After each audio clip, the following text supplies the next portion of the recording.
We're ready. Okay, let the Friday's official meeting begin today. This is the focus of this meeting. It will be on the next reading of ISQM 1 in preparation for approval next Wednesday. So just a little bit of context today. You know, I always remind us to keep the comments at the right level, and I do think that applies, but there are times, particularly as you get towards the final approval, that there's borderline calls, or I'm not sure this is just editorial or an issue of substance. I would err on airing those views today, because this is really the last opportunity for the task force and the board to respond to points that board members want to raise. So I just give that little context as well. I know the task force has done a lot of work to respond to all the different comments they received in session and offline. Before we start today, I wanted to turn to the minutes, and we have minutes from the June plenary and July and August video conferences.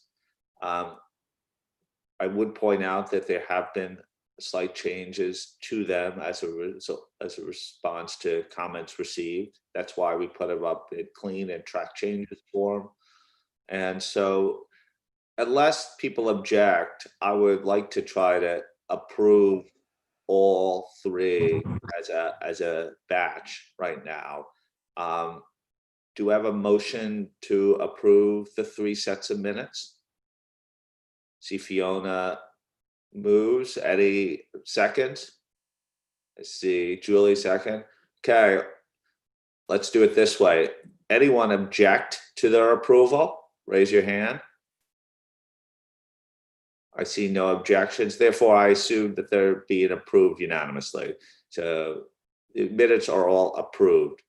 We will have a break in the middle of our session today, assuming that we're requiring a great preponderance of time scheduled. We will also go as long as it takes to get through this session as well. So if we need to go a few minutes over, I think it's important. Again, this is really the last opportunity for the QM task force to hear board views. Julie, I turn it over to you. Let's get going. Thanks, Tom. Hello, everyone. I think we're going to have a great session, and we are going to walk through there, as Tom mentioned. If there's something you want to chat about, if there's a reason behind some change that we've made that you're questioning, by all means, we should chat through it here.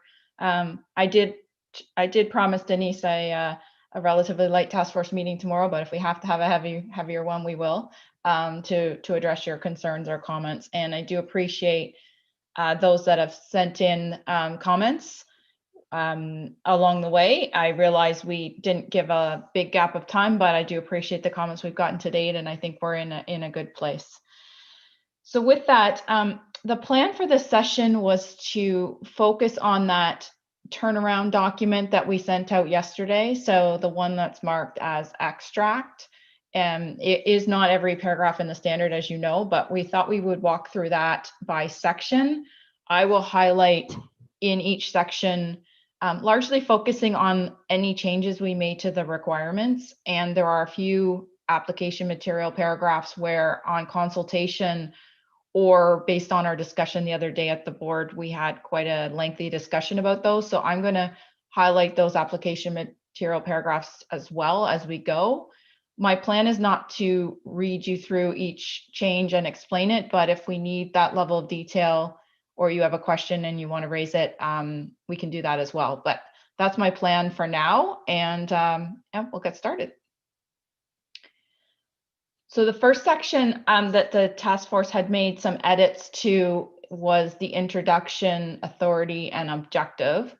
And really those are the paragraphs on the slide there. So I'm just going to walk you through quickly the reasoning behind those changes. Paragraph 5 was a change that was made as a result of the fact that the way the paragraph had originally been worded, it could imply that the system would be able to be set up for one type of engagement as opposed to all engagements if the firm falls into the category in which they perform all those types of engagements. So the edit there to paragraph 5 was just to clarify the fact that the firm can't design a system, let's say just for their audit engagements. They need to design it for all engagements that would fall under ISQM 1. Paragraph 6 was an adjustment to clarify that the system really operates, and so not a major change there, but just to clarify that the system is an operation and it's continual and iterative. So that was the edit to paragraph 6. Paragraph 9 and some other following paragraphs were adjusted to reflect 2 discussions. One discussion being the discussion we had around the changes. One discussion about the objective. So paragraph 9 was adjusted at the end of it there to refer back to paragraph 14A and 14B, as we discussed about the objective on Monday. And then it was also adjusted based on our discussion earlier this week with respect to the individual taking ultimate accountability for the system of quality management, so being the evaluation and the conclusion. And so we added those words on behalf of the firm there in paragraph 9. It does come up later on in paragraphs 53 and onwards when we're talking about the evaluation, but it needed to also be reflected in paragraph 9 as well here.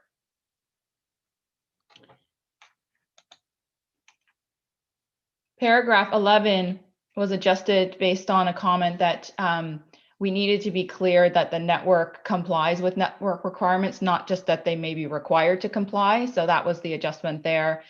And you will see it pops up in paragraph 11, but it pops up in a number of other places from a consistency perspective where we've adjusted the standard to say the performance of engagements whenever that phrase is used.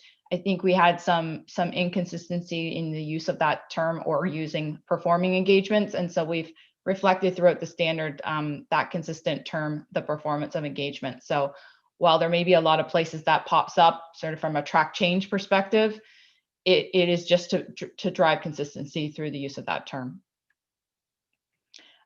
Paragraph 12, 14, and 15 are the adjustments that we made to those paragraphs based on our board discussion on Monday regarding the objective. So really what we've done there is reflected in the draft that discussion. So paragraph 12 was the addition of the intro sentence to refer to paragraph 14. The adjustment in, we didn't adjust 14. And in paragraph 15, we've added in well, we've really just reinstated words that were there before in that paragraph about the firm providing reasonable assurance and linking back to the objective. So there really were no adjustments to the application material paragraphs there. Tom, that's the first section. So if we could open it up for questions, that would be great. Okay, thanks, Julie, for that, for the background and explanation. Any comments? Isabel. Yes, a minor comment, but if you could have a look at the first sentence of paragraph 12, I think with the addition, it does not work anymore because we give the feeling that the requirements are contained in the objective.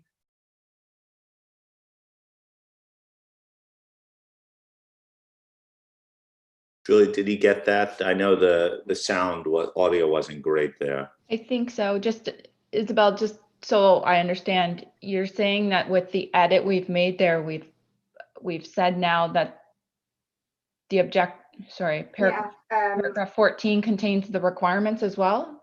Did I understand that right? Yes, because the sentence starts by paragraph 14 of this ISQM contains the objective, and then you have a comma and requirements designed.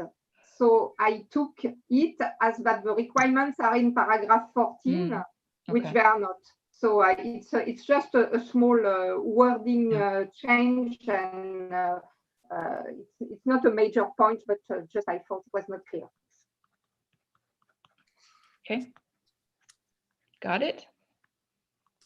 Good pickup, Isabel. Mm-hmm. Any other comments on these paragraphs? Rich. Yeah, so actually that's an interesting point from Isabel. I hadn't picked it up, but I can see the wording there. So I have a comment, but it's one that you can live with, Julie. As we talked about over the last couple of days, I'm still not happy having public interest in 15. I think what you've done to adjust for that in the 12 and 15 has gotten me to over the hurdle, so that this is not anything that would cause me to vote against. I have a preference, but I know the rest of the board has already come through on this, so I'm happy to do my fight in ISA 220. Thanks. Thank you. Any other comments? I think it's just important. We talked a lot about the objective here, and Rich sort of took the other way for those who were slightly concerned about it, that he's happy with living with this. It's such a finely crafted piece. By silence, I assume that people are supportive of the way it's been drafted, or supportive enough of the way it's been drafted and don't want to touch it anymore. Okay, Joe, we got that on the record. View it as support on the objective part. Great. Okay. Okay, there's no other hands up, so I think we could keep moving onwards. Great job there, task force. Okay. The next section is definitions. So I'm going to walk. Sorry, may I shortly interrupt? Sorry, I was late. So did 15 change or was it kept? 15 was clarified, as you can see that there's some red text, and they added, by providing the firm with reasonable assurance that the objectives of the system of quality management stated in paragraph 14A and B are achieved. So it just gave greater clarity of how connected. It links the two paragraphs together, 14 and 15, more tightly. And okay. I think that's a real improvement. Okay, thank you. Okay. Okay. Thank you. I'm going to move then to the definitions. So I'm going to walk through these one by one. 16K was the change that was discussed at the board meeting previously around bringing clarity to that definition of network firm and adding to the firm, or the firm's network there in front of it, to just make it clear that when we say network firm, we mean a firm within the firm's network, which is applying ISQM 1. We didn't adjust the words in 16L, but there were a few changes to the application material. And really this was a reflection of the fact that we had some discussion at the board around how all these individuals work, where they come from. And there was a deletion of paragraph A20 there, because with some of the changes we've made to a few of the definitions, we felt we'd moved a little bit away from the network firm definition in the code. And so A20 wasn't required any longer. 16N, again, to clarify that personnel means personnel in the firm. And A21 and A22 were prepared to clarify this potential confusion that we heard about with respect to personnel and individuals. So A21, I believe I discussed it on the call about trying to clarify that there are other individuals beyond personnel, but individuals in totality include personnel and other individuals. And then we just clarified the A22 around personnel that work in other structures or service delivery centers of the firm. And then 16B, we had a request for an application material paragraph to that definition with respect to service provider, because I think in A95, we had clarified that service provider could be a component auditor if it was outside of the firm's network, but we didn't have anything earlier than that. And so A28A was added there to bring some prominence to that, so that it wasn't I'll call it too late in the standard in A95. So that's the reason for A28A. That's it on the definitions, Tom. So I'll open it back up to questions if that's all right with you. All right, definitions. Rich.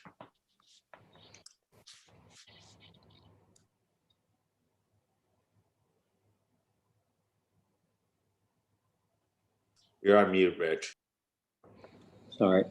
So many of the comments I'm going to make today are positive and are more recognizing the task force for addressing concerns. And one of the concerns you remember was the personnel and individuals and how they were addressed throughout the standard. And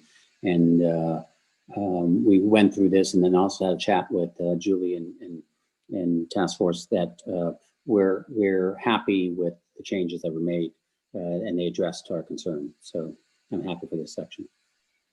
Great. Len? Yeah, thank you, Julie.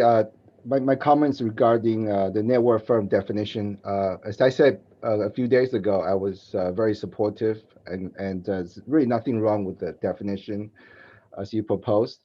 But I was just wondering, those people, the national standard setter practitioner, they don't have the benefit of our discussion. So we go out with the final standards with this definition, and there's a different definition for in the ISQM code. Whether this should be a staff document or in the basis of conclusion, just to explain how we have a different definition, I think that'll be helpful. It doesn't, impact the voting of the standards next week, but just thought at least I raised that. Thank you. Seems like that's a good candidate for a basis for conclusion paragraph or mention or something in further application guidance. Fiona. Thanks, Tom. Julie, I just wanted to say great job. I'm supportive of these changes. I've got no issues. Thank you. Okay, thank you. Isabel? Yes, very happy with the clarification. I was one of the ones that asked for clarification that personnel was in the firm and that service provider do include a component auditor that are not from a network firm. Only a minor suggestion to clarify A22. It's quite strange now to say personnel also include personnel. So I suggest to replace the second personnel by partner and staff.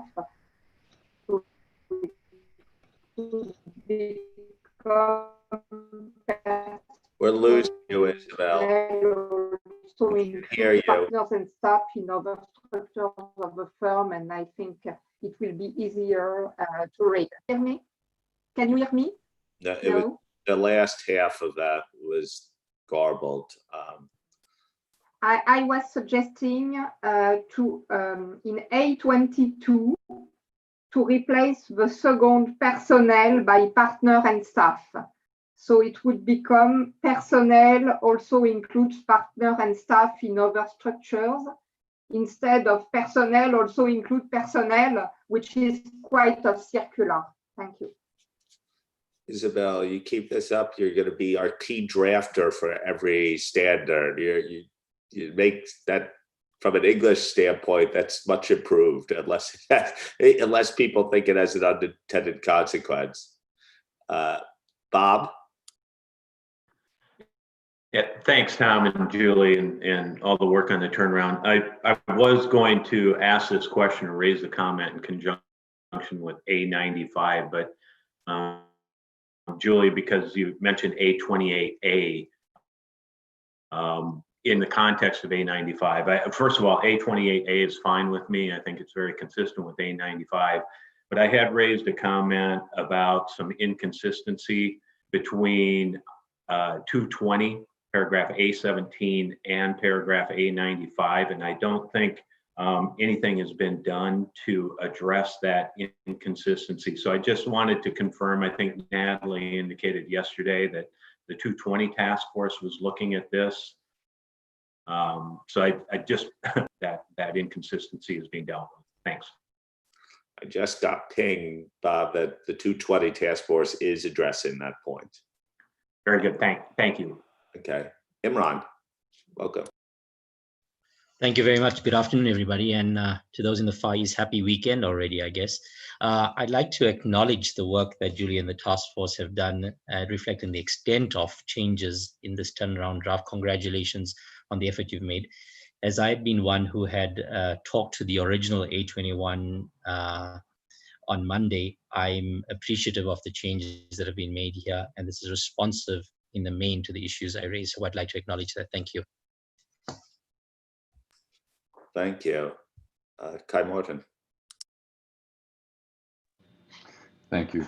I think I raised a comment earlier on that there might be a need for basis for conclusion or supporting material on the different groups of people and who's included in different groups. I see that now we're getting more detail in these application material, but I think there is still a risk that certain people might be confused. So I think that should also be a part of what we give out later on in the basis for conclusion. Thank you. Great. I think thank you, Kai. Any other comments on this, on the definitions section? I don't see any. So everyone's in a good mood this morning. It must have been the birthday cheer at the start. I also think it's the comprehensive way we've addressed with the standard and the work of the task force. So, Julie, lots of good supportive feedback. It's great. It's great. Should have asked Eric if he's got that diagram all written up. The individuals and personnel, but agree. I mean, we've tried our best here to clarify, but no doubt there'll still be need for something that's outside of the standard to maybe write it in a diagram or another way to explain. Okay. Next section is applying and complying with relevant requirements and the system of quality management. So paragraph 18, sorry, I'm just gonna move my screen there. So in paragraph 18, we made one adjustment, which was to add the word overall, and that appears multiple times through the standard, so you would have noticed that. And the reason for adding that is because when you get to paragraph 20 and we start to talk about the different responsibilities that need to be assigned, there was a potential that we talk about operational responsibility in little b, and we talk about operational responsibility in little c. And so what we did is we added overall at the end of little b to just make sure that there was no confusion between those two assignments. And so that's the reason why overall was added. So you may have wondered why, but that's the reason why. And so it does flow through in multiple places within the standard. And then in 20, we did have that change again to the overall. And we've also reflected in the application material some clarity around how those link up, so that we've got the responsibilities in paragraph 20, and then we have what those people do in the evaluation of the SOQM later on in 53 and 54. So we've linked that together in the application material as we discussed earlier this week. And I think 22 was the other requirement paragraph that was adjusted there. Again, just for consistency throughout with paragraph 20 and other places where we talk about the operational responsibility overall. So those were the adjustments in that section. So take any questions, Tom, if that's okay. Great. Josephine. Good afternoon, everybody. Julie, I'd also like to acknowledge all the hard work of the task force. This is, again, yet another phenomenal piece of work in turning this around. And thank you also for addressing some of my comments. In fact, so far, all of my comments. So I really appreciate that. Perhaps I'm overthinking this, but the change that we've made with the overall, and I understand why you've done it, but I think possibly now we've tied the firm's hands on potentially who reports to who.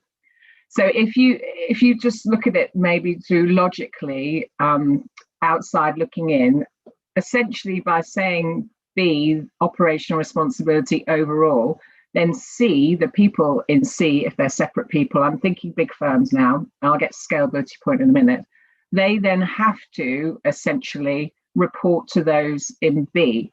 But in some cases, a firm may decide they want, say, the compliance officer to report directly to those with ultimate responsibility and not to those with operational responsibility. And so I can understand why the change has been made, but I think we're tying hands with the firms of who now has to report to who. But again, I might be overthinking that. And then having said that, I also understand from a scalability perspective, A, B, and C could be all one person, and I respect that too. But just keeping that flexibility, I think we might have lost it by adding these overall pieces. Thank you, that was it. But again, thanks for all the changes. Thank you. Fernando? Thanks, Tom. Julie, just one comment on paragraph A33, where it says the firm remains ultimately responsible for the system of quality management. After reading paragraphs 9, 20, 53, and 54, it doesn't come across to me that the firm remains ultimately responsible. I understand the other changes to the requirements, and I'm fine.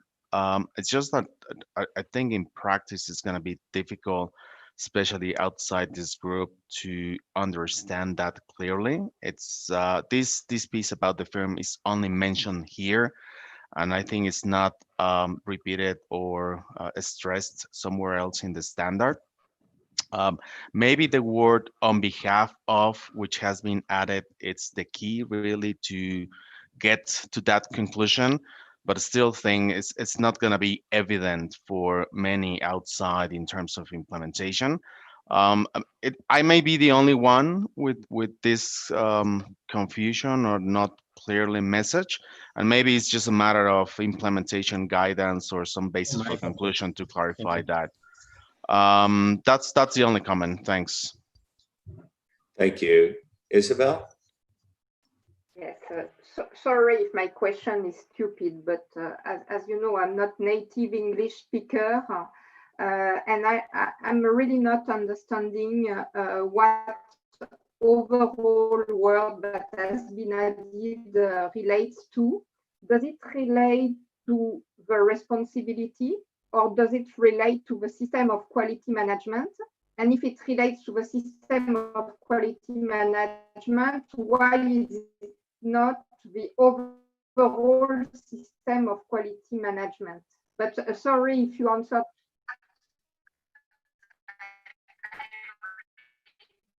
We're losing you, Isabel, but I guess the point is really if you talk, where's the proper placement of overall, because it needs to be descriptive of either the operational responsibilities, the total system of quality management. So your question is really about the descriptive nature of overall, and whether, if we're going to use that language, whether it's placed appropriately to reflect the task force's intent. Is that correct? Okay, thumbs up. Okay, Imran. Overalls have a significant political connotation in my country, so I was interested by the use of this word. So I missed the consultation time with the task force yesterday, unfortunately. So instead, I wrote to Julie and Natalie, wondering whether they could explain the plenary today what the purpose of the word overall was. I guessed in my note to them that I read it to weaken the role of B, by making the person more basically involved as opposed to making the person more intently involved. And it's how I read the use of the language. I understood from the explanation, though, that we heard that actually, or I have taken the understanding that actually A could almost equal to B now in the way it's being described. And of course, we heard Josephine describe the third issue, which is it gives rise to the challenge of who reports to who when we relate B to C. So that said, I don't know whether it will grow on me, but I'm uncertain about whether the introduction of overall has achieved what the task force set out to achieve. Thank you. Yeah, I'm looking at this with differently too. It almost is as a whole is that your intent? I think we need to tread carefully here. Fiona? I was just going to say we could either do a straw poll and see what people think, but I'm not sure it's really needed, given how many questions we've just had. Fiona and I are on the same wavelength, even though we're way far away from each other geographically. I was going to say, Tom, is there a way to just get a sense from the board whether we keep it or not? It was an addition. I don't know if people were confused with it not there before. It would just be really helpful to have a direction as to where to go with this one. You generally should be cautious with these added descriptors or added adjectives, and I would say whether it's really necessary.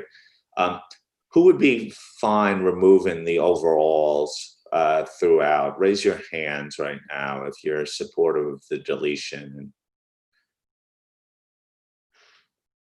Strong majority, 1, 2, 3, 4, 5, 6, 7, 8, 9, 10, 11, 12, 13, 14, 15, nearly everyone, me too. So, okay, close your hands down.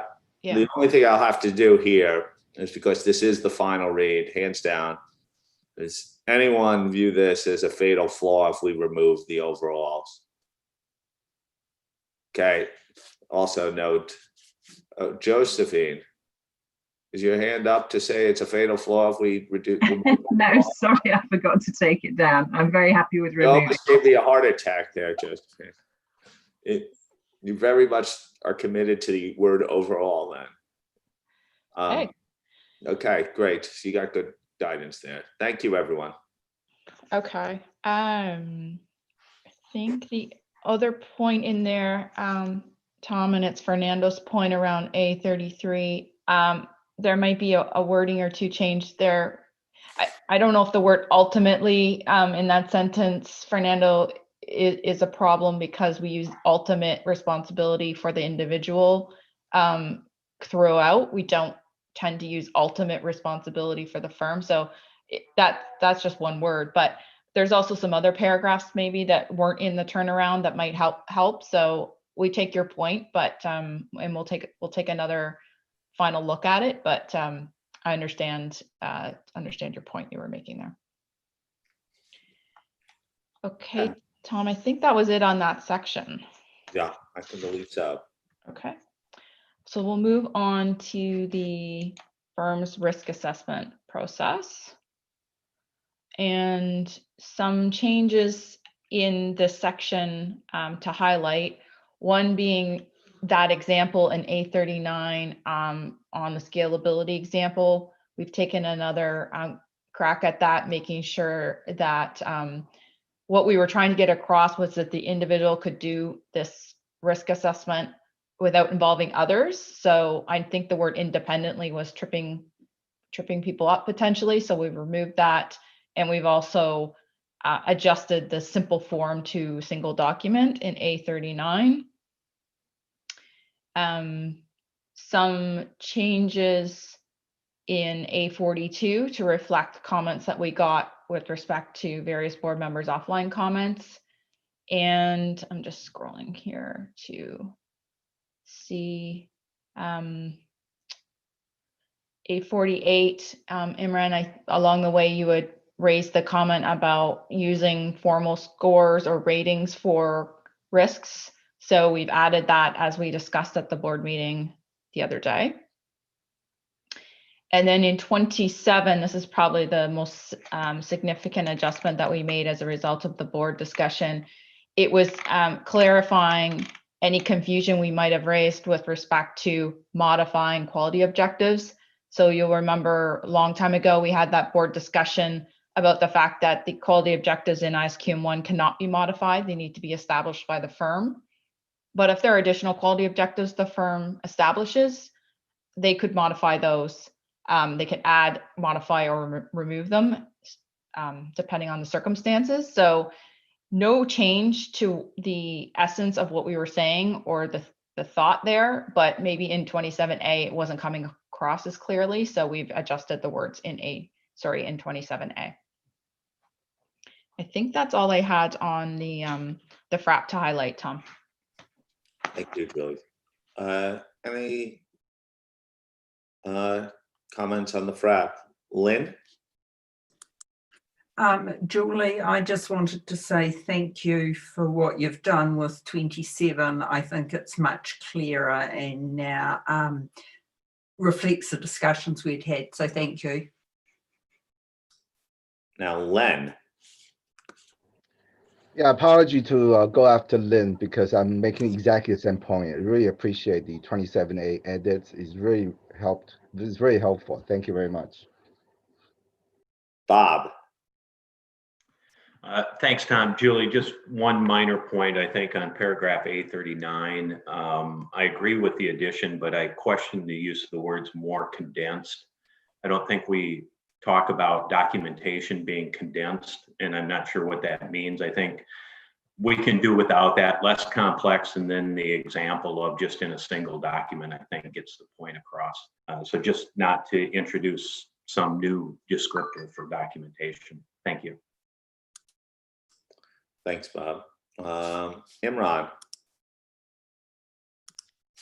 Thank you. I think it's necessary that I acknowledge that the change made in A48 regarding the ratings is really responsive to the matter I raised. So thank you very much to the task force. And 27A, the change on the description around the objectives really helped my own misunderstanding about the standards. So I really appreciate that. I think it will help many, many people in the long run. Thank you. Thank you, Imran. Rich? Yeah, thanks. So my only comment is on A42, where we have a addition. I like the addition, but by doing so, we now have a double reference to quality objectives, and that seems a bit repetitive. So I propose that we would keep the addition, but delete the earlier reference. So I'd strike, that gives rise to additional quality objectives in the middle of the paragraph and make the first part of the sentence law, regulation, and professional standards may establish requirements for firms. That would at least get rid of one of the references to quality objectives. Thanks. Thank you, Rich. Okay, any other comments on these paragraphs? No, Julie, I don't see any, so I think you got some minor drafting. Some minor drafting, yeah. We heard about A42 and the reference to quality objectives in a couple of the consultation sessions. So I think we can just fix that with some drafting. So appreciate that. Okay, sorry, checking my notes. Moving on, if that's okay, Tom, to the next section. So I need the next slide, please.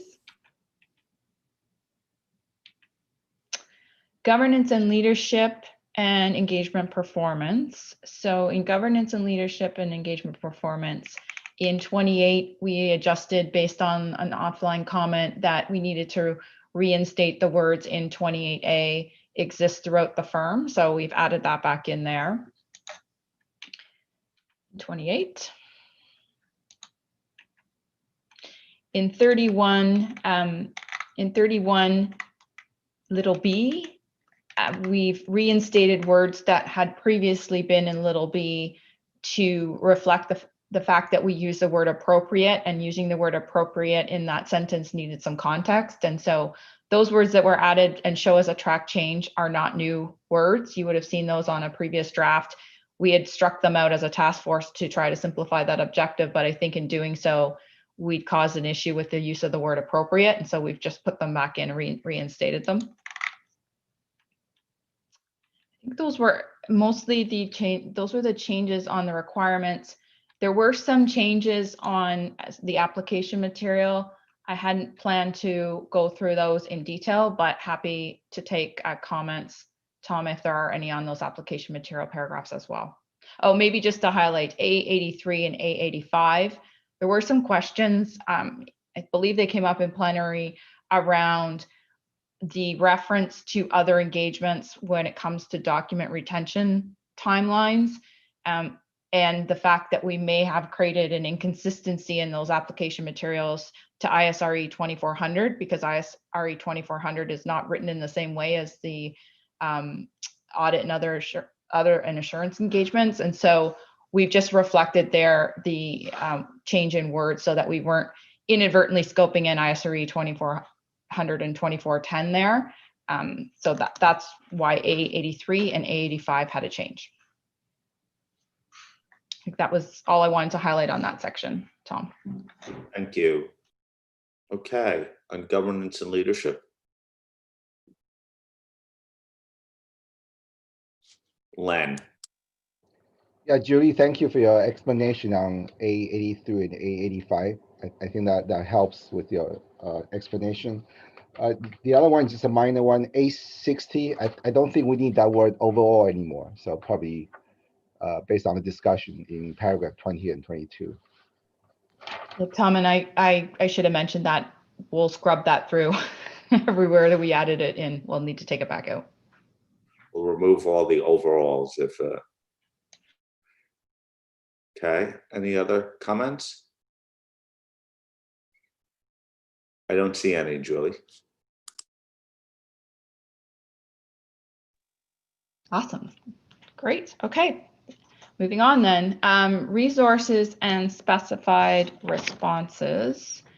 So in the resource section, I'll touch on that one first. You'll see in paragraph 32, we haven't changed anything in paragraph 32 aside from the fact that we've added subheadings in there. And I think that's a good change, and that's just to break it up. So it's a little bit easier to read, and it categorizes the objectives into the various subcategories that exist in resources. So that was a change to paragraph 32. There were also some changes in the application material in paragraph 32 based on some offline comments we got, primarily just clarification in there. We did have some comments on consultation about A90, and the fact that in A90, we referred to examples of responses, which isn't typically how we write our examples. And so I think we take that point. There is also a paragraph in I think it might be A95 or A96, where we use that wording as well. I think as a task force, we have a way to repurpose that information and just use policies and procedures as opposed to examples of responses to address hiring, developing and retaining personnel. So I think that will be responsive to the comments we heard offline and in the consultation. So we plan to make that edit unless we hear otherwise from the board. So that's resources. And then in this section, we also have the specified responses. So in paragraph 32, sorry, I'm paragraph 34 now. Paragraph 34, there were some additional words that didn't need to be there. So we deleted those words being "and" in order to achieve the quality objectives. What we received back from the board was that that wasn't necessary. So we've removed those. And then we've clarified in paragraph 34C, based on comments that we had heard, that in adding on non-compliance with firms' policies and procedures, so I'm at the very end of 34 little c, we may have scoped in an enormous amount of firm policies and procedures. So we've just clarified that those are the policies and procedures established in accordance with ISQM. And then I think on the requirements, that's largely what we've changed. What we also did, based on feedback from the plenary session, is there were a number of application material paragraphs that followed regarding the external communications, and we'd heard that maybe the flow wasn't quite right, or we hadn't clarified who fell under each bucket. So we've reordered a few of those paragraphs, and we've also added some headings in there to try to make that more clear. So I think that's all I wanted to cover, Tom, on that section. So open to comments on that. Thanks, Julie. Any comments on resources and specified responses?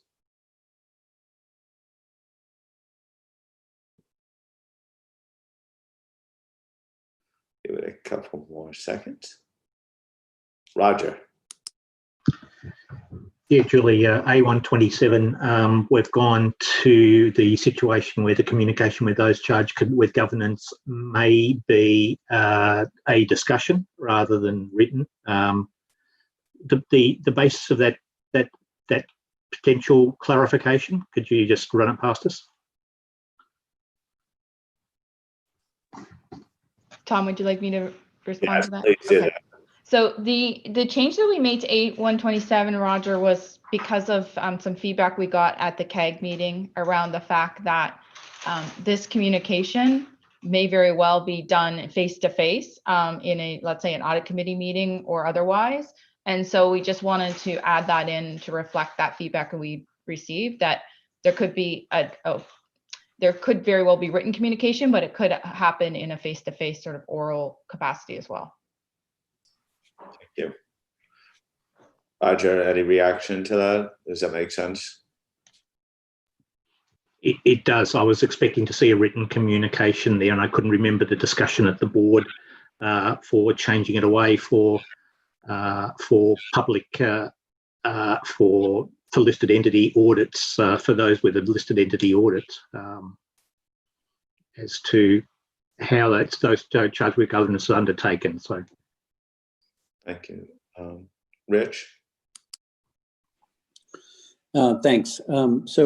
If people might remember, I raised a point on paragraph 33 earlier in the week, and it was mentioned by Julie that that wasn't included because the task force decided not to make a change. We had a discussion last night with the task force, or part of the task force, and I was happy where we got to, so I don't have an issue now with 33, which was 33 closing off the sort of judgment area that was put in 34C. Denise and Julie was able to walk through why that's not the case. But one of the things that came out of there was potential need to have some either implementation guidance or FAQ or some other information that might allow people to understand how that might play. And so I would just, my call was just to make sure that we do something like that. Thank you. Thanks, Rich. Bob? Yeah, thanks, Tom. Just, I hadn't reflected on this until Roger raised the question about A127, but I had kind of read past or read over the instead of. I don't disagree with the addition. I think that's fair, but it does now make me stop and wonder if people would think that you could have an oral discussion without documenting in lieu of a written communication. So I'm just wondering if the information is important enough to discuss with those charged with governance, if maybe we could work a couple of words in there, documented. You would document that discussion in any case, but it may be in lieu of a formal written communication, may be helpful. Thanks. Okay. Understood. Julie, I don't know how Imran? Yes, I'm sorry, a little bit late on this. I was just trying to follow the conversation A127 and A131. I think the point raised on A127 makes the concern I've raised previously in plenary and raised in writing with the task force on A131 even larger for me.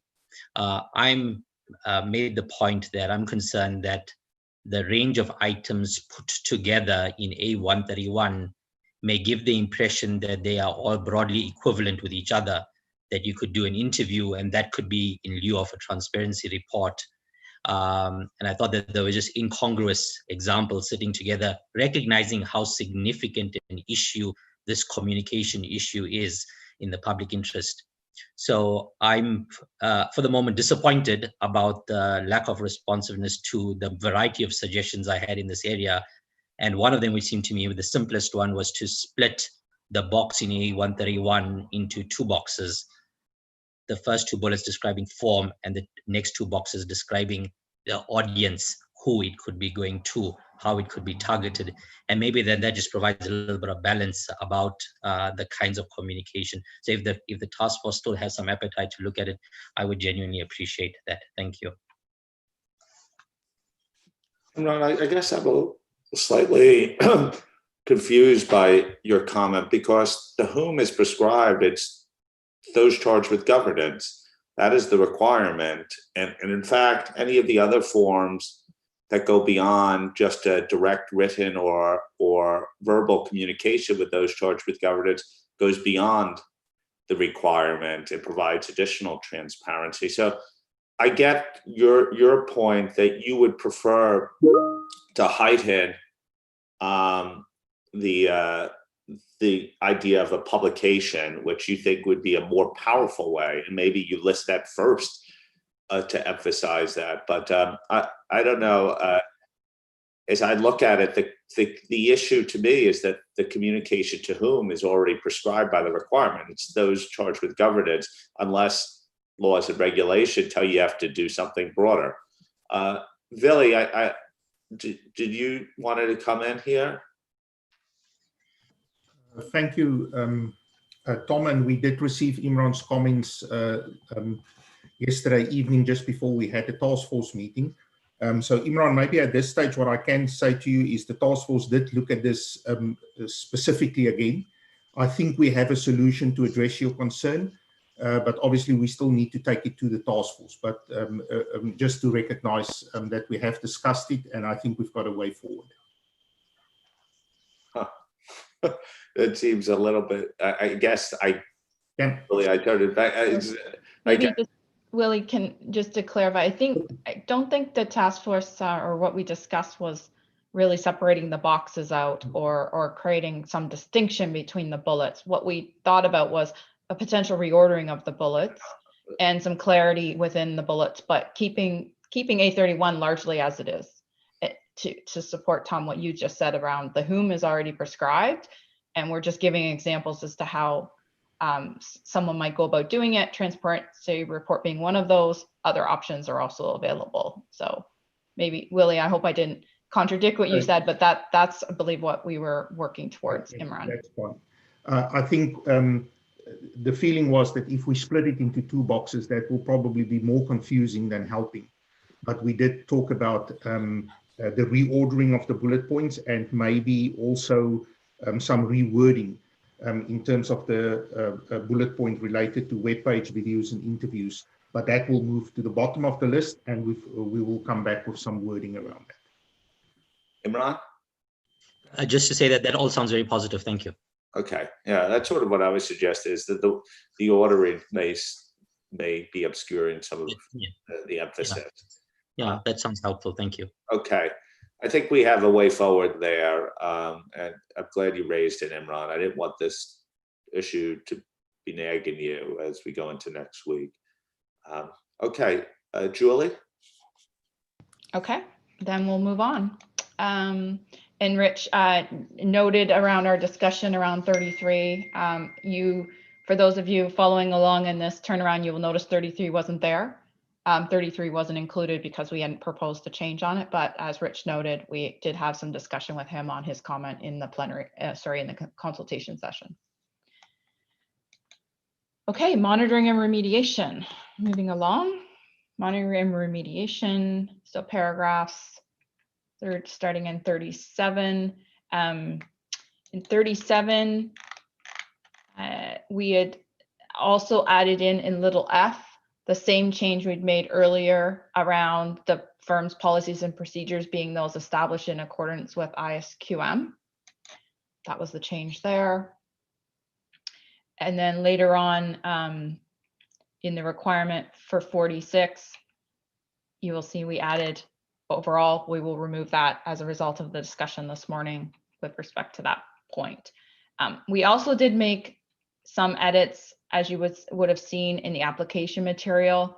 Probably, Tom, the one that's created the most discussion is A144. So I think it would be helpful to have some further board input on A144, and the task force has look through that again and potentially has some way forward on that. But I think it would be helpful for us to just conceptually make sure everyone's in agreement with what the task force means by A144 and the monitoring of the monitoring, so that we have clear direction on how to move that one forward.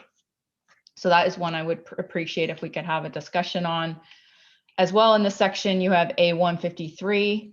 You will see that in A153, what we took away there was the feedback on that paragraph. The task force has made some changes there to reflect what we were meaning with respect to that example of the more frequent, less frequent, and how an inspection cycle might work for the inspection of completed engagements.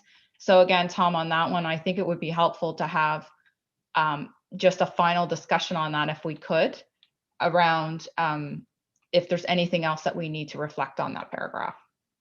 So I don't know if it makes sense to take well, I guess the section in totality and then those two application material paragraphs would be key ones for us to discuss. That's okay. Okay. So if you don't raise an issue on those application paragraphs, those specific ones, I assume you support the direction of the task force, but we would certainly welcome comment on those paragraphs. Josephine. Julie, thank you. I just wanted to say that I absolutely support what you've done in A144. It addresses the concerns I had that the monitoring and remediation process was optional. And I'm also happy with the other changes that you've made in this section. Thank you. Thank you, Josephine. Bob, you had commented on this section previously, so I look forward to hearing what you have to say. Yeah, thanks, Tom. And I can be very brief. The changes that were made address our concerns. I think it's a little bit convoluted to monitor the monitoring, but I think we've actually explicitly said what that is, and we're happy with the changes that have been made. Thank you. Thank you. Rich?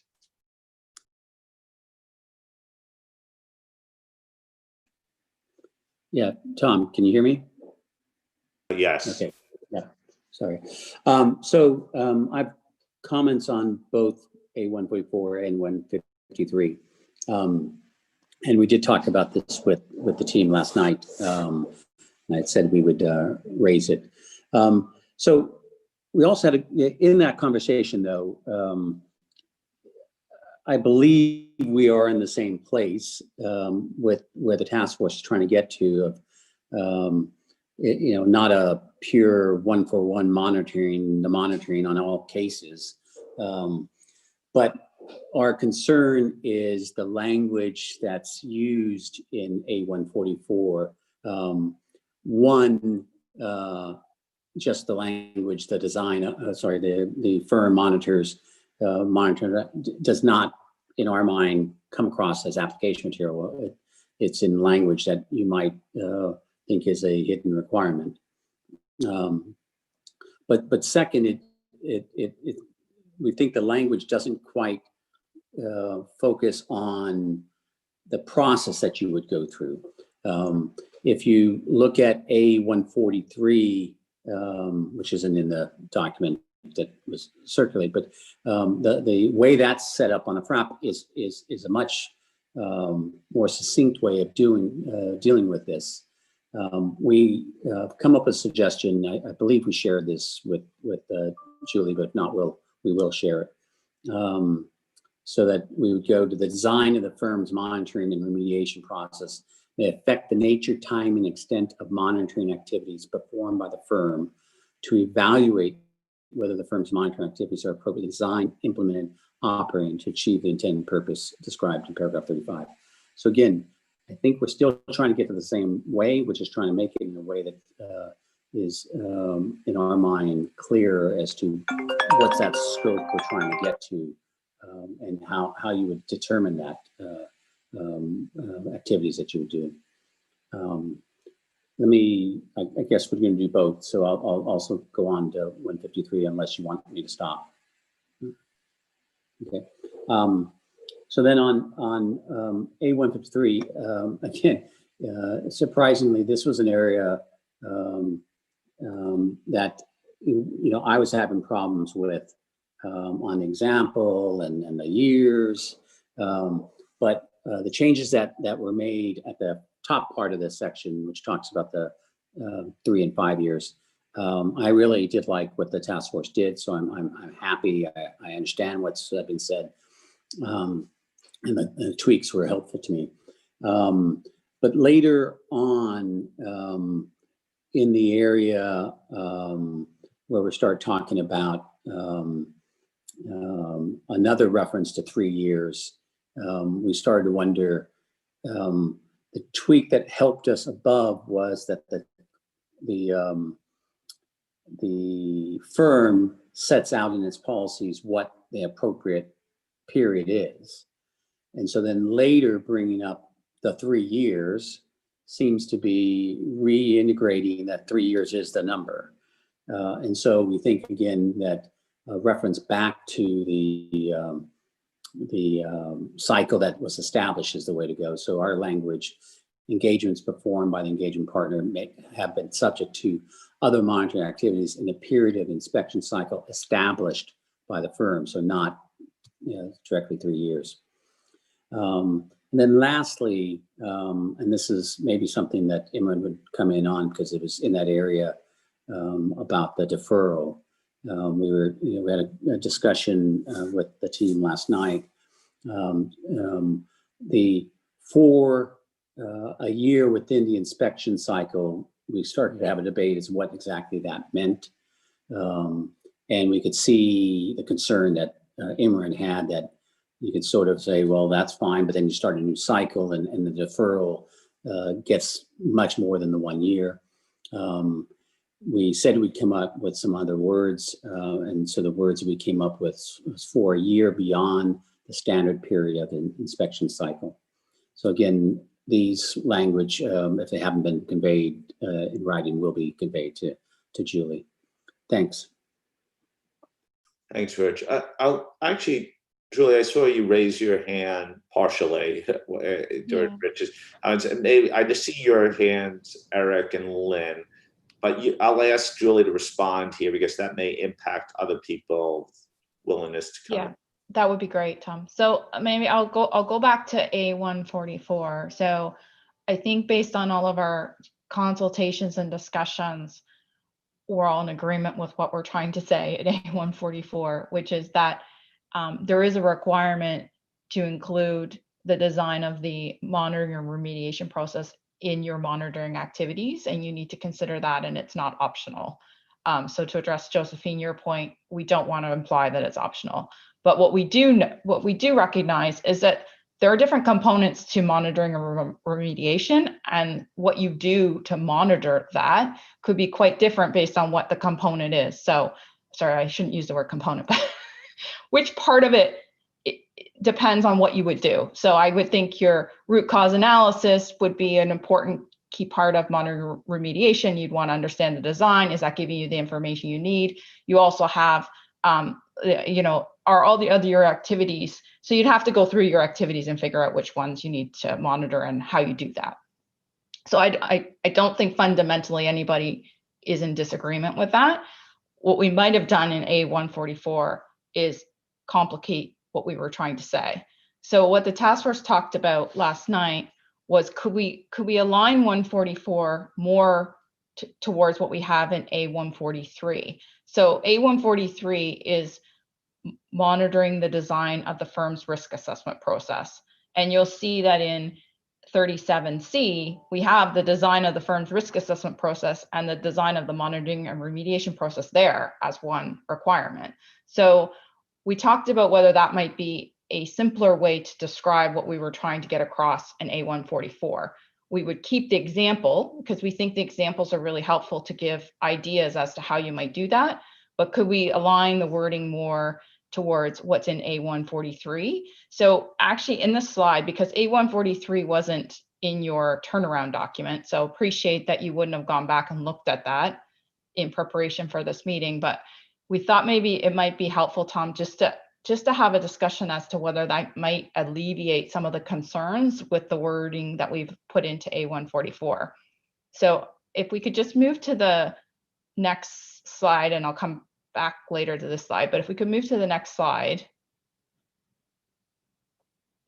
So this is what we have in the turnaround document right now. We have A143 that talks about the firm's risk assessment process and the fact that your monitoring activities would be affected by the nature, timing, and extent, and also include the design of. So you would take the design of the firm's risk assessment process into account in determining those activities from a monitoring perspective. And you'll see A44 looks quite different from A143 right now. If you go to the next slide, what we talked about was potentially removing A144 and adding in to A143 the fact that in a similar way to how you would monitor the design of the firm's risk assessment process, you would monitor the design of the firm's monitoring and remediation process.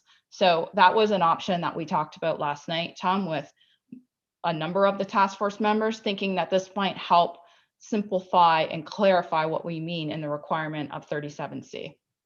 So it would be helpful if we're on the right track here to try to alleviate some of the concerns, or if we want to still pursue a separate paragraph of A144 with some of the words that we had in the turnaround document.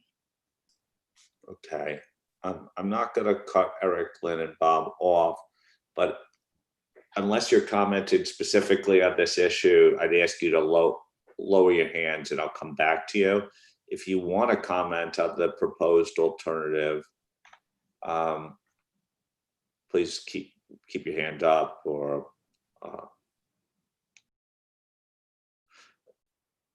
okay, Bob, I'll call on you first. Okay, thanks, Tom. And obviously, I need to come back in, as I was happy with where we were before this change.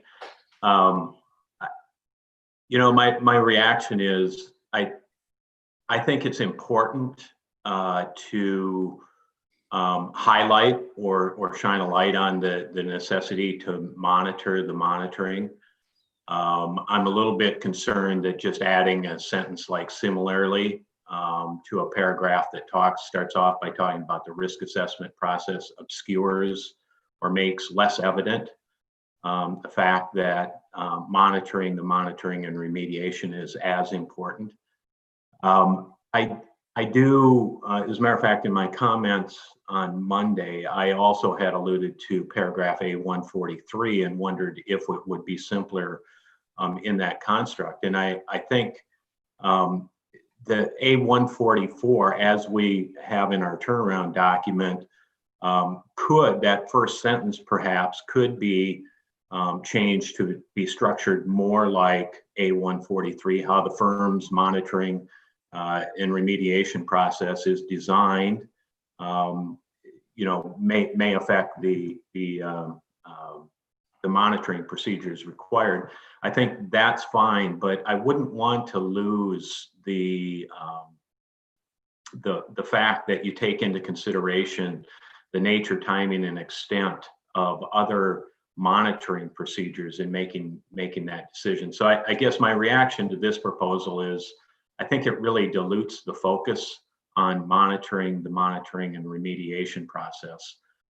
And while I'd be willing to entertain some adjustment to the first part of what we have as A144 in the turnaround document, I'd hate to lose the rest of what we have in A144 now. Thank you.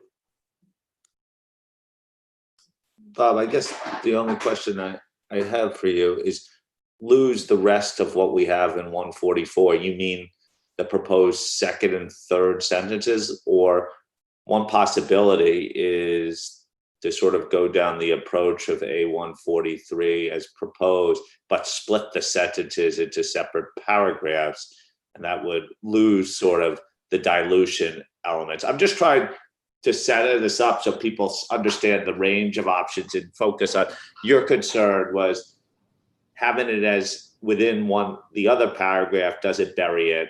And if you separate it out, but in a more simplified form, does that resolve your issue? Yeah, and Tom, I neglected to say that could be also another option.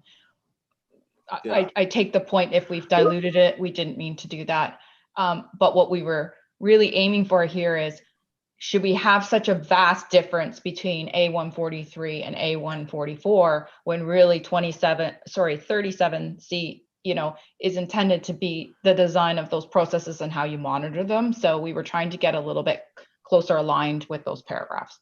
Right. So one possibility is just get A144 be the proposed new paragraph sentence for A143, delete similarly, because it sort of is a little dismissive possibly in terms of language, or just begin how, with maybe some tweaking of the language if people feel that's necessary. And then you have the box underneath.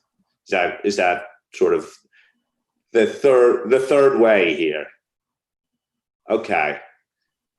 Eric? Thanks, Tom. Yeah, I mean, funnily enough, in reflecting on Bob's comment, it was the second sentence of A144 that we were really struggling with.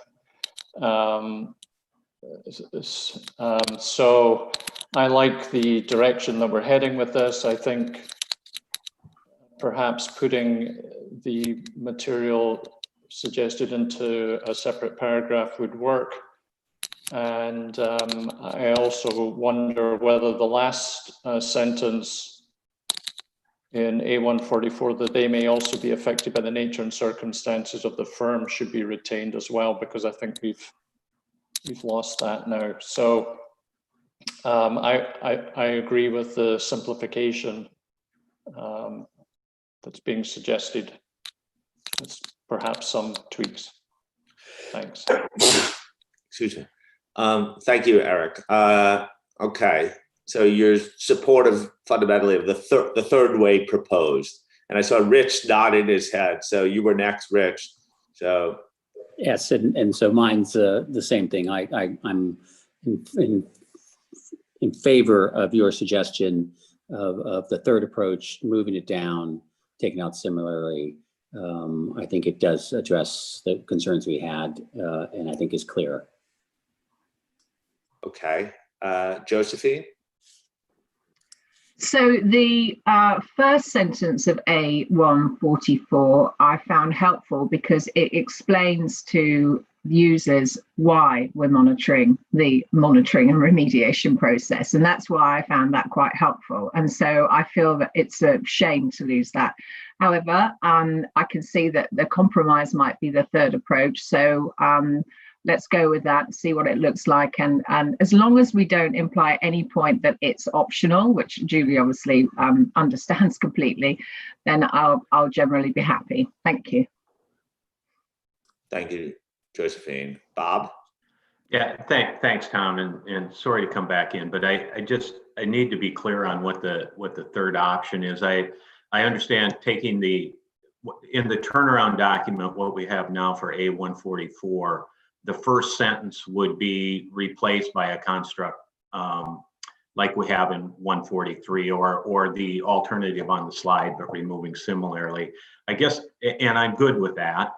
I guess my question is then the second and third sentences of A144 in the turnaround document, would they be retained in option 3, or what would happen? Because it was really the second sentence that we thought was helpful, that you took into account how the other monitoring and procedures are designed in determining this, and as well as Eric mentioned the fact that it could be affected by the nature and circumstances of the firm. So I'm just not clear if those last two sentences of A144 would be retained, or are they being removed in option 3? Okay, so I don't think we explicitly addressed that. As I understood, the movement of the one is the revised A143 final sentence of that paragraph becomes the first sentence of A144. Eric suggested that the final sentence of the proposed, they may also be affected by the nature circumstances of the firm, be retained.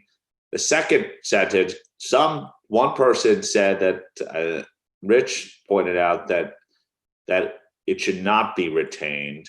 I thought the implication was that it would not be retained because it was in parallel construction. But I asked, Billy, I see your hand up, and I don't know if you have a comment on that, and then I'll turn it back to Julie.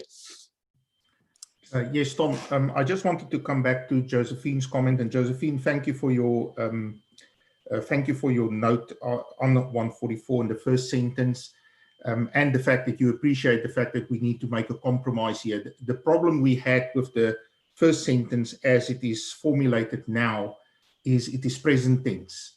And that's why people feel it might be a sort of a requirement in disguise, which was never the intention. So I think it's a good compromise to go with the A143 approach. And then maybe just to Bob's point, I think we've noted that there's a preference to look at the other sentences. Let's just see how it looks in the total construction. There might be a little bit of repetitiveness, but I'm sure the task force will be able to come up with wording that will be acceptable. Okay. Do note that there was a note of caution for one or two members on the inclusion, but I think we should give it to the task force to see how this third way plays out. That will come back and redraft in, and people will have the opportunity to comment. But I think the sets of direction that the board's given you is clear. Yeah, that I think conceptually we're in agreement. So obviously drafting on the fly is not ideal. So we'll come back with and hopefully we'll have reflected all of this discussion on the, let's call it option 3, and it'll be we'll put that in front of the board for another look. Well, thank you for being prepared with an option 3. It's always good to have options. A great task force. I don't take all the credit for it, for sure. So Tom, I think there might have been some people that had comments before we sort of did this offshoot conversation. Yes, so yes, that's fair enough. So maybe we could go back, I think 2 slides back to the general groupings, and then Tom, I'll turn it back to you. Lynn? Thank you. My comment is on A153, and I had problems with this that I raised in the last session. And I really like what you've done in terms of the first dot point that resolved my issue, and I like it. However, listening to Rich about the penultimate dot point in the 3 years there, I agreed with the words he had to replace that. So I just wanted to support Rich's concept there. Thank you. Thank you. Any other I think Len and Lynn, you're trying to make sure that I pronounce words very clearly today. So Len, next, you're coming back to back on it. Well, thank you, Tom. Well, thank you, Julie and the task force. My comments relate to A159. Apology that I made that comment a couple of days ago. But you know, I think the changes you made, we're very, very grateful for all the changes you made. You know, all the sampling guru around the world very happy. Deleting the first bullet and also clarify the last bullet. It's a deviation, not a tolerable error. But you know, certain technical guru around the world have one more request. If you made that change, you'll be forever worshipped. So the comment is on the second bullet in 159, particularly on the last few words, the relative to the entire population. Some of these sampling technicians still have some concern with that language. The point is that when we do tests of controls, it's probably different from testing for other things during the audit. When you do a test of control, you don't really do sampling based on population size. You sample based on the risk associated with the control. So So we're getting comments that, that relative to the population, the size of population doesn't seems to make sense. But so I share that with you, but we're really grateful. A lot of people in the academia world are very happy with the deletion of first bullet and the deviation edits. Thank you. Okay, so I want to just turn back to the question of A153. As of now, Rich made some suggestions which Lynn seemed supportive of, who then reiterated her support of the general direction of 153. It seems like by everyone's silence that they are generally supportive of A153. And Josephine? Tom, sorry, I have to be honest. I'm still not sure I understand what change is being proposed that Lynn and Rich are supporting. So if that could just be reiterated again, I'd really appreciate it. Maybe I should turn it over to Julie to see how you and the task force is interpreting what they. Yes. So I'm going to summarize, and Rich, if I don't faithfully summarize, you'll correct me. So in A153, we've tied the example to the fact that the firm would set an inspection cycle. So they determine what the appropriate inspection cycle might be, and they follow that, and that's the adjustments we made really in the top part of the example. But when you get down to the, let me see, second open bullet, so this is the bullet down where it's talking about the fact that there might be an occasion based on circumstances where you would defer. What we had in the sentence that follows after EG was a bit ambiguous because it said for a year within an inspection cycle. So the question was, well, does that mean if your inspection cycle is 3 years, you would have to inspect that partner in year 4? Or does that mean that your inspection cycle starts all over again after 3 years and you've got like a 3-year window to get that inspection done? So what we were talking about was just tidying that up a bit to not leave that open for misinterpretation and say like it would be a year past the end of the inspection cycle. And then the other point was that in the closed bullet after that open bullet, we still refer to 3 years, which I think is inappropriate now with the fact that we've changed the example to tie to an inspection cycle. And so the suggested change there was just to remove that reference to 3 years and tie it back to the firm's inspection cycle as they determined in their policy. Rich, did I get that right? Spot on. Great job. Okay. Josephine, you asked for the clarification. Does that clear it up in your mind? Yes. So just to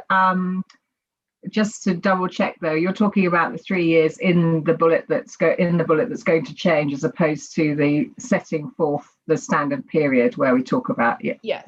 Okay, got it. Yeah, thank you very much. Sorry to take the time. Thanks. No, it's important because this paragraph's been on around a few times. So I want to pause here. I don't want to put you on the spot, Imran, but since you've raised points about this, are you following where the task force and the suggestions are landing? Yes, I needed the same clarification that Josephine did, and from what I could follow, I was happy with that. Thank you. Okay, so we've dealt with A143, 144, A153 right now. I think we're in a good place on all of them. Anything else on this section, monitoring and remediation? Is that for me, Tom? I'm just asking the board, sorry. Okay, sorry. Then I'll turn it to you to close out this section. Then I think we should take a brief break. We're at an hour and a half. I'm not sure that we'll require the whole 3 hours, but I think it's always good to take a little break if people are up for that. And I see nodding of heads. Get a coffee refill or something. Julie, back to you. No other hands. I think we're great. Len and noted. We can just take one final look, but I think the point is that normally when you're testing in a control testing type of scenario, you're doing an attribute style test as opposed to like a monetary style test in a, if it was a true population with a monetary amount, maybe the use of the word population, like it's more of a frequency consideration and a risk associated with control consideration. So I don't know if there's a tweak we could make there to solve the sampling expert's concern, but if we don't, it sounds like you could still deal with the words that are there. So that's great. Tom, I didn't have anything else on this section, so I think we're closed down in this one. Okay. Great job. And we're a good way through the draft right now, based upon pagination. It doesn't mean we're all the way through the substance, but I propose taking, it's 8:28 my time here, 28 minutes after the hour, returning at 8:40, so 12-minute break, and then we'll return and finish QM1 up. Thank you.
Okay, let's rejoin. Sorry to be a minute late.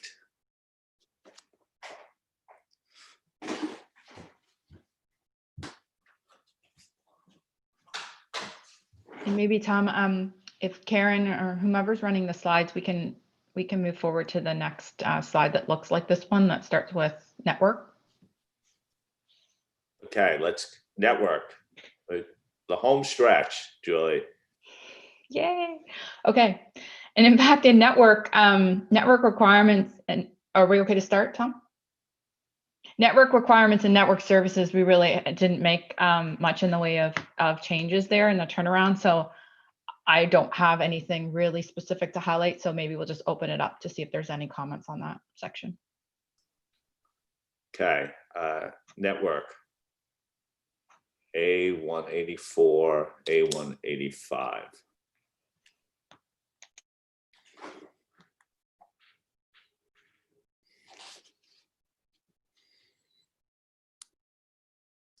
No comment, no hands raised.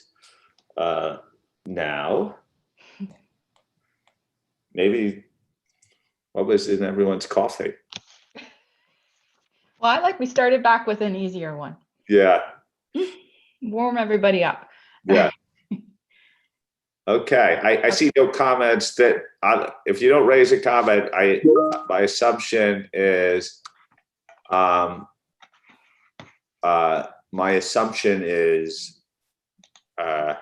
that you're supportive. And I'm now noted that for the record, people are supportive.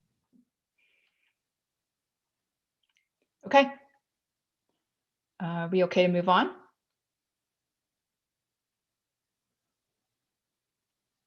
Yes, okay.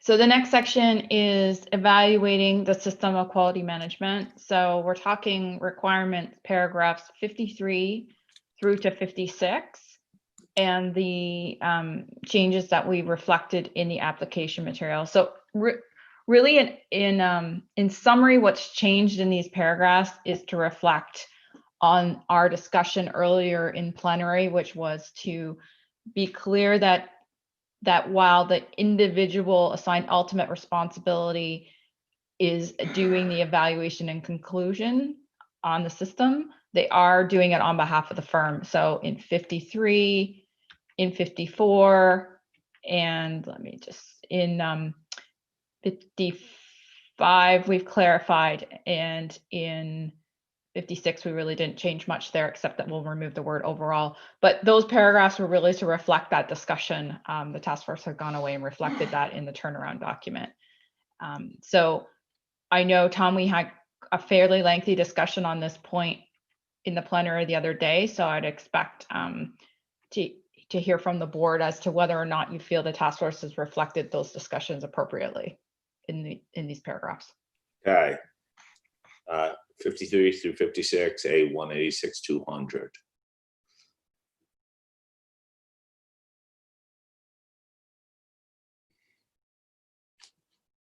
Rich.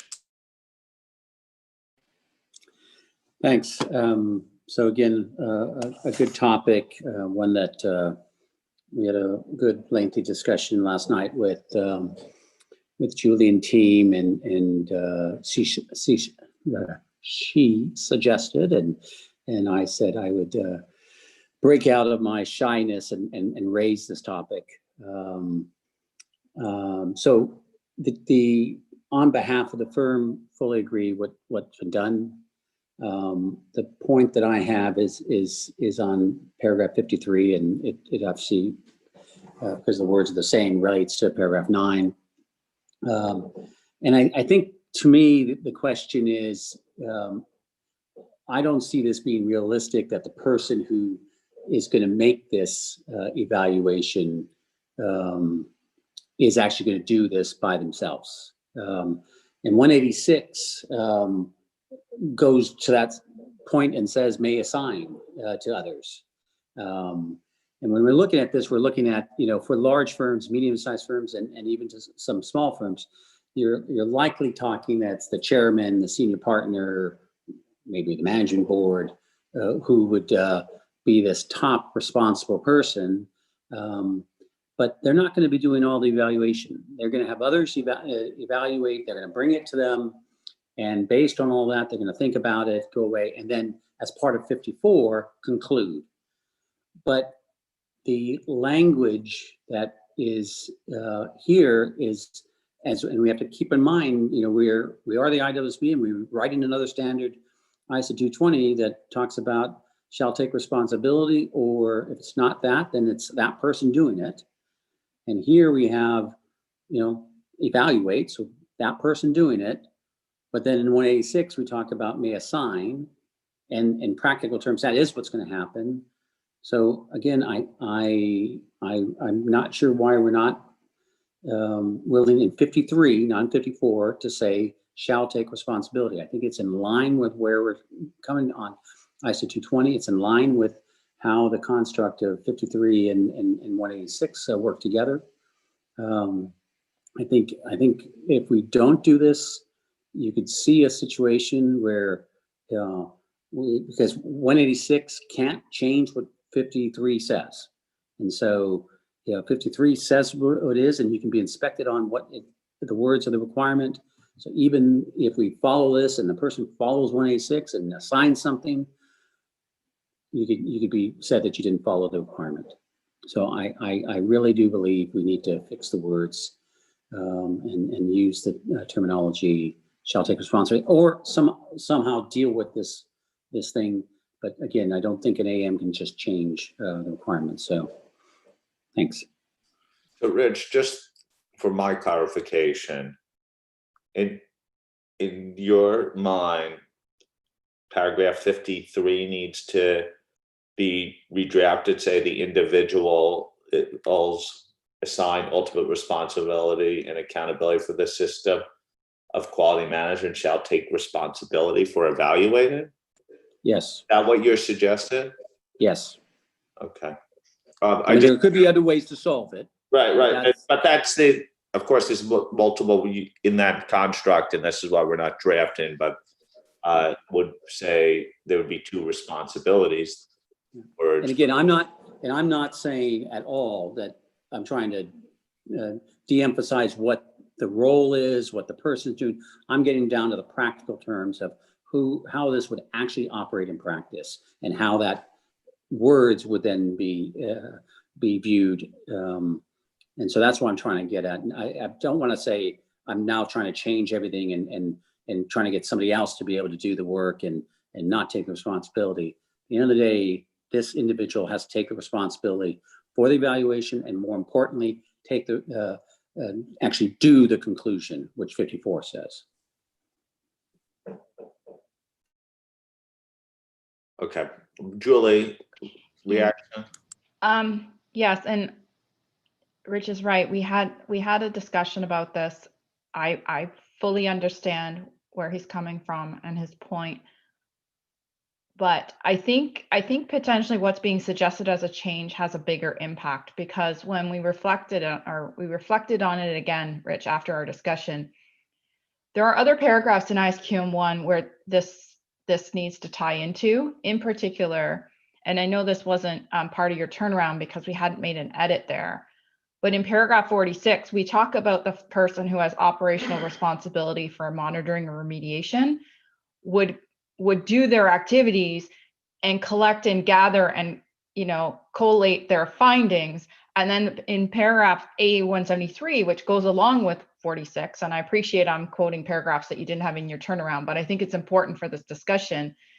In A173, it says that person provides this to the person with ultimate responsibility to make the evaluation. So I'm concerned that if we change that, Tom, in 53, we've sort of upset the apple cart, so to speak, because I think it's set up in ISQM 1 that regardless of who that person is, they're still making an evaluation, and they're making an evaluation largely by the information they're provided by others that have been assigned operational responsibility. So I'm a bit concerned about making that change after reflecting on the conversation that we had last night.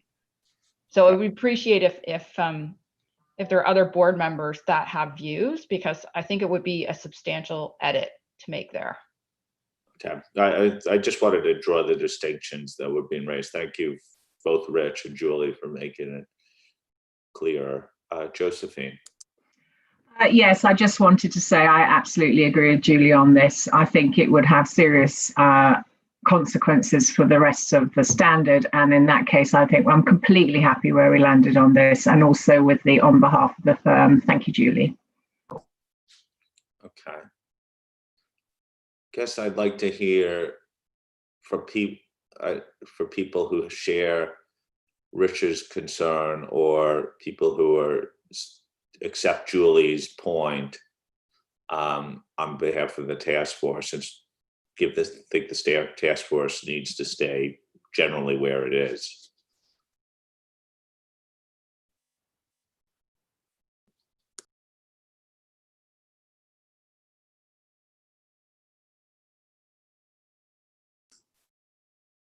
Roger?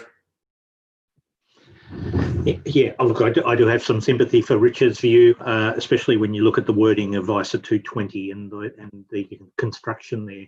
But always we are told to read the requirements with the application material, and it's made clear in the application material. So given that it has potential further implications, I think what is expected here is very clear in the application material. So I can read these requirements and application material and get to where Rich wants to get to. So I'm comfortable with what's there. So in other words, is sympathy for Rich's view, but think the task force's drafting is sufficient. Yeah. Okay. Bob? Yeah, thanks, Tom. I a little bit like Roger, I guess, I do have some sympathy, especially since I raised an issue on paragraph 8 in 220 around more clearly articulating what it means to take responsibility for. But I do think what we have here in ISQM 1 is okay. I do see a difference between assisting in an evaluation and taking responsibility for an evaluation. Taking responsibility for an evaluation means to me that somebody else could have made conclusions and things like that, and you're doing something to put yourself in position to take responsibility for. While what we have here is more you're getting help to gather information or whatever it may be, but you're still making the evaluation. So I support where we're at currently and not making a change here. Thanks. Okay. By show of hands, could I recognize that we could be sympathetic to Rich's points, but then accept Julie's and the task force's position? Who's supportive of where the task force has landed? Eight,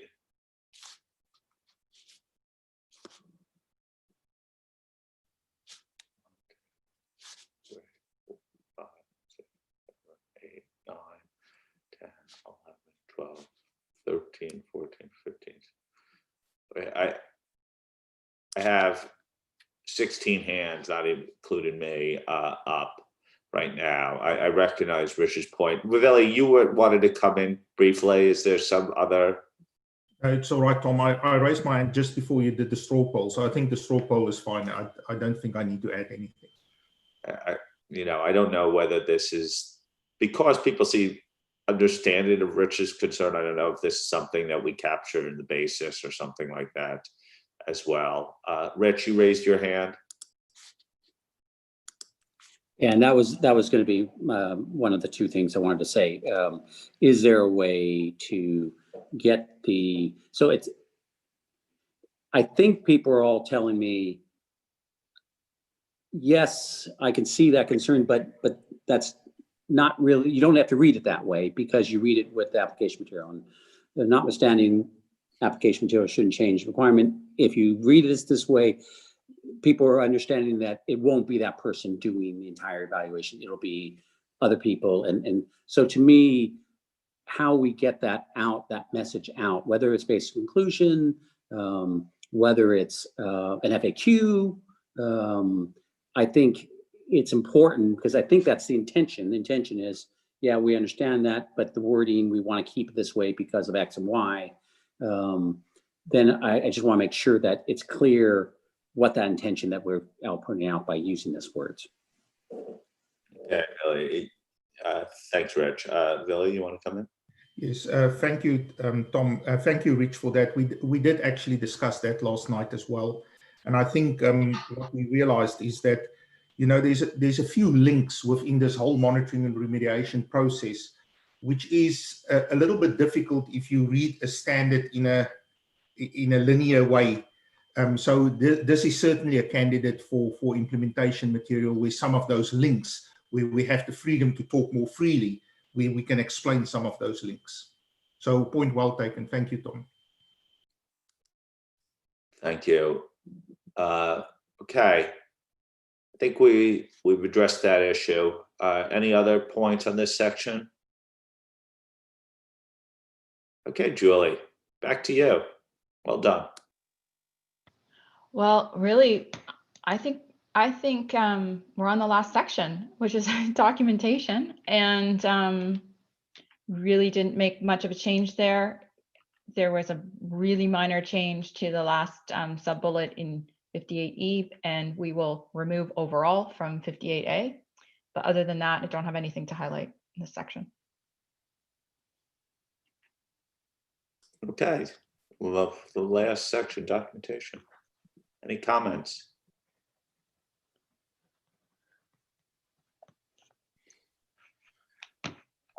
I take that as a sign of support for the removal of overall.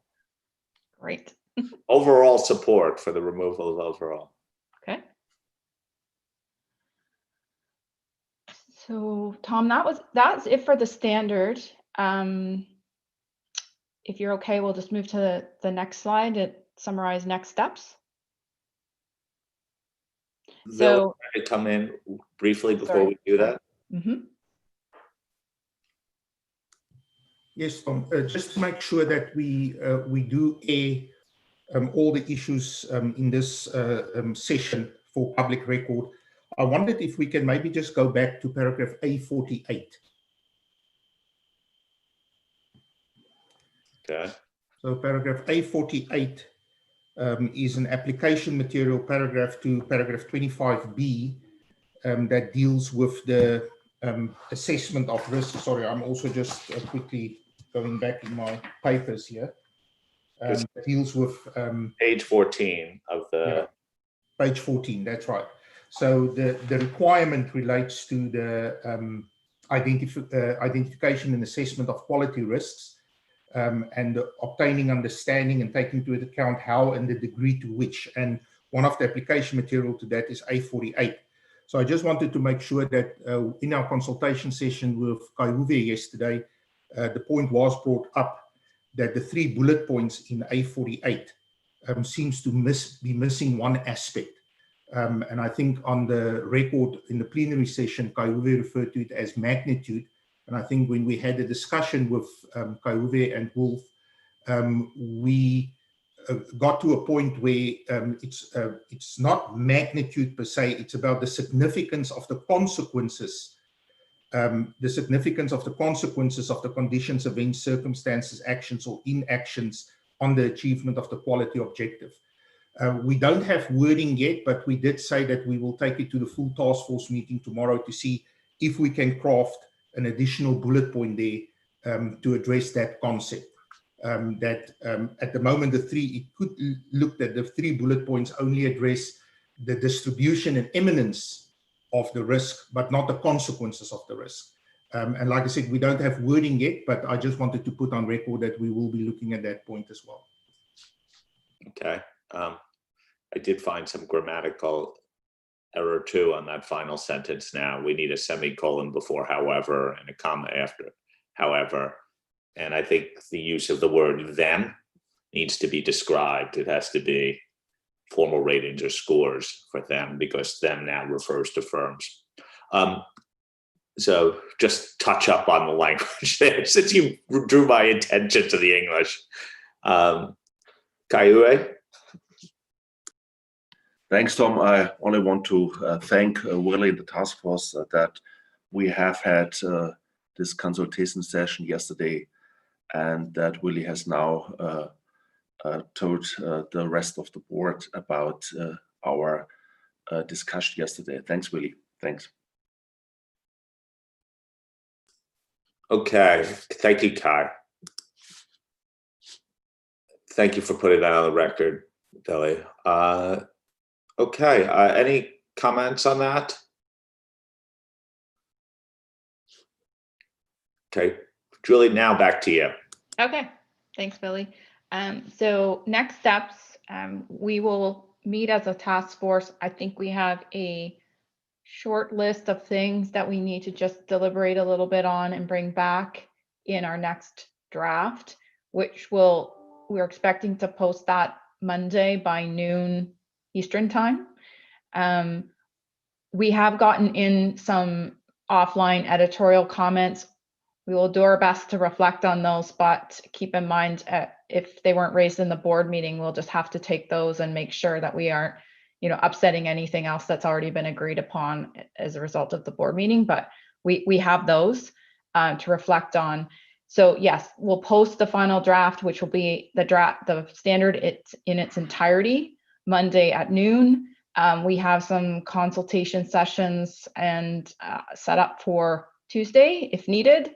And then we'll talk about ISQM 1 again next Wednesday for the approval. Okay, that's great. Great work, everyone. Any other comments on ISQM 1? Any issues to be raised? Okay, now again, following our theme of coming attractions, Billy, you want to talk about ISQM 2 and 220 briefly? Yes, I just wanted to remind the board that we're still on track for the other two standards. So the QM2 turnaround document will be posted at 10 a.m. Eastern time, so in a little bit less than an hour. And then just remember, also a reminder that that consultation schedule that we sent out to the board, that also indicate that there will be 2 consultation sessions later, again Eastern time later this afternoon, for people to sign in. And similarly to the QM1, you will get an email with the turnaround document where there's a link for a sign-up schedule, as well as a Zoom link to the actual consultation sessions. And maybe just a request again that the times for the consultation sessions have been divided into time zones to accommodate different people in different time zones across the globe. And then similarly, the 220 turnaround document will be posted by noon today, again Eastern time. And again, the 2 consultation sessions have been scheduled for Sunday. We apologize for that, but that was the only way we could accommodate everyone. So, so I just wanted to remind everybody of that, Tom. Thank you. Great, Billy. Any questions on the logistics there?